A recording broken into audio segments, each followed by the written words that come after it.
Magnetic resonance imaging, or MRI for short, is an imaging tool that generates detailed anatomical images of the human body.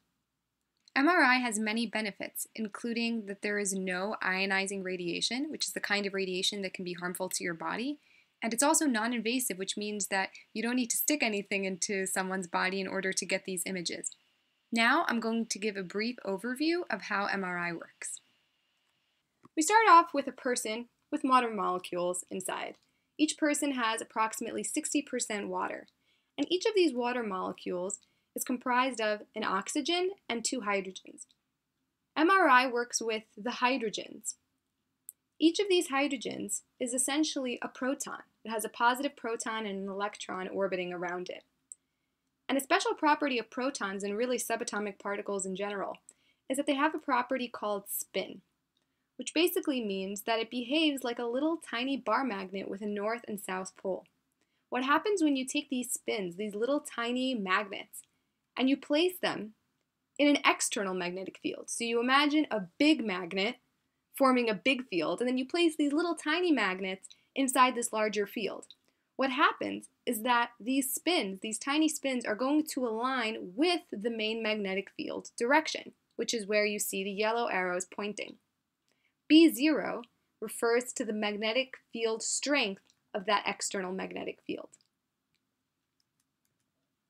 Something else that happens when these spins align with the main magnetic field direction is that they actually start to spin around the axis of that main external magnetic field. The frequency at which they spin around the axis of that field is called the Lamar frequency. And it's actually proportional to B0, which is the main magnetic field strength.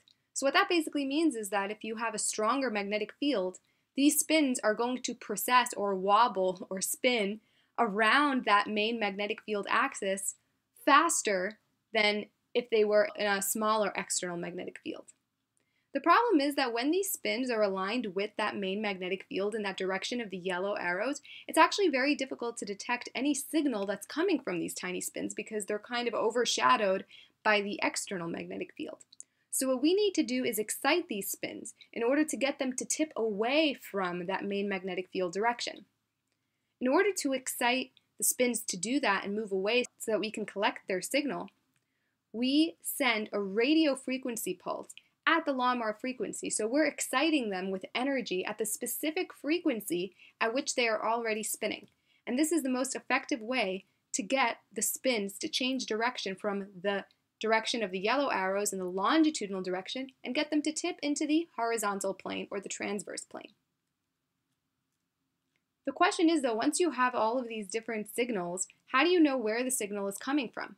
All the signals are coming with that same frequency, so it's difficult to distinguish where they're actually coming from. So this is where we introduce the concept of a gradient, which means that we're basically going to cause each of these signals to have a slightly different frequency from the spins around it based on the position.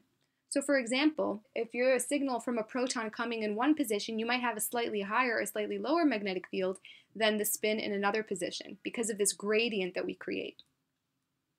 At this point, you have the different signals with slightly different frequencies that are coming, and the RF coil, which is basically just a piece of equipment, detects the sum of all of these different signals. All these different signals with their different frequencies are then mapped into an image, which is really a frequency image. The problem is we don't really know how to read a frequency image. We're used to reading a regular image that is in space. So what we do then is that we use a mathematical transformation called a Fourier transform. And without really getting into the details of what a Fourier transform is, what it basically does is that it allows you to decode the spatial position so that you can then obtain the spatial image that we are used to seeing. So as an example, this is an image of the human brain. So this is how you go from a person with water molecules to hydrogens from those water molecules to protons having a property called spin, to spins aligning with the magnetic field, to their particular frequency precessions around that main magnetic field, to sending an RF pulse in order to excite the spins to tip away from the magnetic field, and then applying a gradient in order to differentiate where the signals are coming from, then detecting the sum of all of those signals, mapping them into a frequency image, and then decoding that image into an image that we can recognize. And that is how MRI works.